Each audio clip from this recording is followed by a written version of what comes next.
வங்கக்கடலில் காற்றழுத்த தாழ்வு பகுதி வெளுக்கப் போகும் மழை எந்தெந்த மாவட்டங்களில் கனமழை முழு விவரம். வங்கக்கடலில் நிலவி வரும் காற்றழுத்த தாழ்வு பகுதி காரணமாக தமிழ்நாட்டில் மிதமானது மழை பெய்ய வாய்ப்புள்ளது என்று சென்னை வானிலை ஆய்வு மையம் தெரிவித்துள்ளது.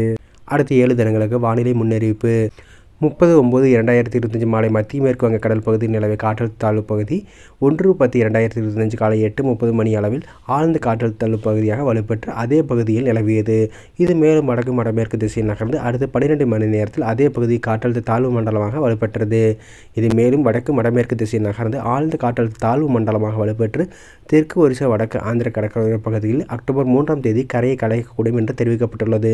இதனால் தமிழகத்தில் 3 முதல் 7ஆம் தேதி வரை கனமழை பெய்ய வாய்ப்புள்ளதாக சென்னை வானிலை ஆய்வு மையம் தெரிவித்துள்ளது. தமிழகத்தில் ஒரு சில இடங்களிலும் புதுவை மற்றும் காரைக்கால் பகுதிகளிலும் இடிமின்னுடன் கூடிய லேசானது முதல் மிதமானது மழை வரை பெய்ய வாய்ப்புள்ளது. மேலும் செங்கல்பட்டு, திருவண்ணாமலை, காஞ்சிபுரம், விழுப்புரம், கள்ளக்குறிச்சி, அரியலூர், பெரம்பலூர், கடலூர் மாவட்டங்களில் ஓரிரு இடங்களில் கனமழை பெய்ய வாய்ப்புள்ளதாக வானிலை ஆய்வு மையம் தெரிவித்துள்ளது.